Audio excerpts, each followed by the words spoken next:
guys, and welcome back. Today I'm going to do a quick little unboxing and some swatching. I bought myself a bunch of new gouache to add to my watercolor gouache arsenal.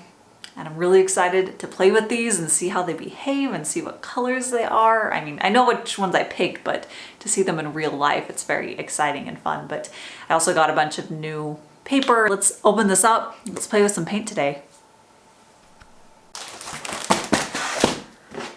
This is my big box of new paper. I got Hot Press Arches watercolor paper, which I love very much. It's nice and smooth.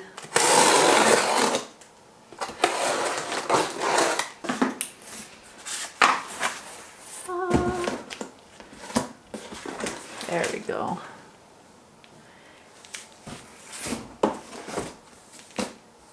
I chose to buy 10 this time. I've gotten the pack of 20 before, but I find that after a little while the sizing can start to deteriorate, which affects how the water absorbs into the paper. So I'm gonna try getting a smaller quantity that I can work through quicker and hopefully always have more fresh paper. But anyways, this is my new paper, which is great because I completely ran out this week.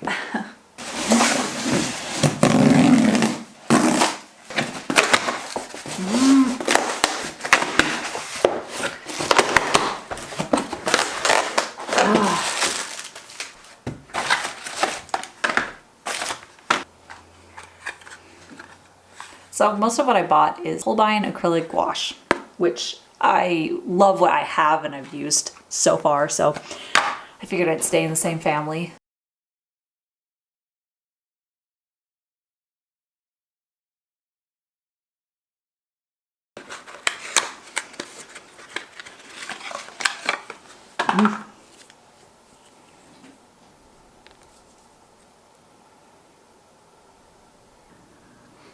And I think I did mention, but I have a little, I think it's an 18-piece set of these, of the Holbein gouache. And I tried to expand on the areas that that set didn't really have that I wanted, as well as, again, those funner colors that just weren't in the sets. So like there's some like icy mint greens and lavenders, and those are ones that I got kind of as a luxury because they would just be really fun to pick up and use. But yeah, there were some gaps in that set that I already owned. Specifically, there actually was weirdly not like a true yellow, and I did want that so that I can mix as much as I need to. And while I don't use yellow that often, I definitely want it to be in my arsenal, so that was one that I made sure to get. And there were a few other colors that I just felt like it was a gap in what I had. But most of these ended up being just really very fun ones that I'm excited to use.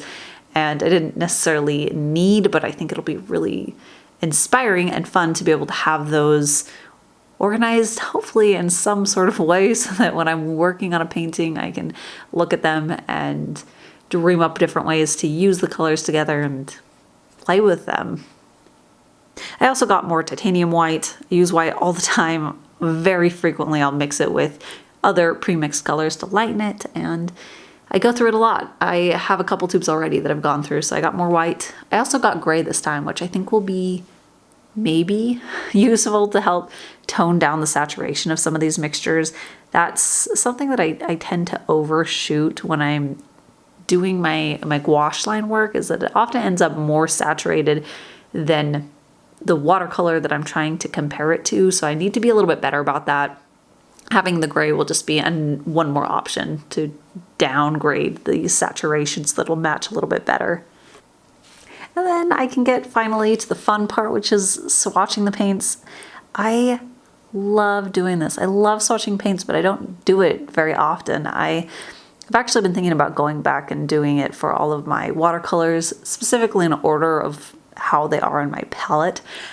Over the years, I've added paints, and there are a lot of paints in wells that I just don't remember what they are, so I'm hesitant to use them because I won't know entirely what it is when I want to replace it, or it's harder to remember for me what the attributes are if I don't remember what the paint is, and I can remember the name of it and the different things that it has going for it. So if it's more transparent or opaque, or if it's granulating more. So I would like to do that again, to do swatches of all my watercolors so I can get familiar with them again.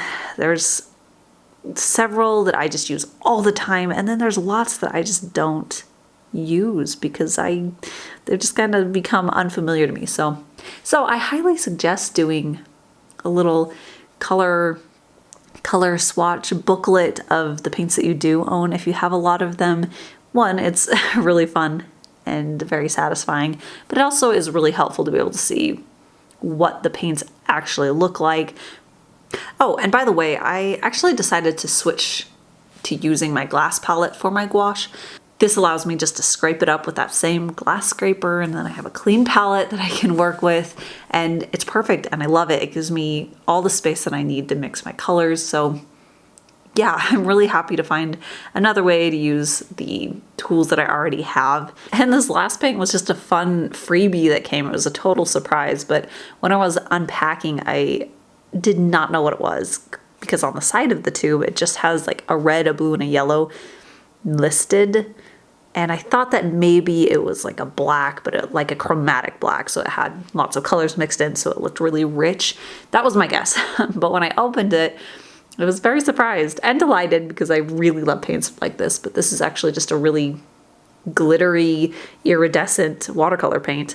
And I've actually never used a Rembrandt watercolor. So that was kind of fun to get a new brand to test it out, and to get one that I really enjoy buying and using, but I don't use them very often. I'd like to use them more, but anyways, this was just really pretty. I loved the sheen on it. It was really a delight to open it and see that it was just totally not what I was expecting. I had so much fun swatching these and getting to know the paints a little bit more. I absolutely love Holbein acrylic gouache paints.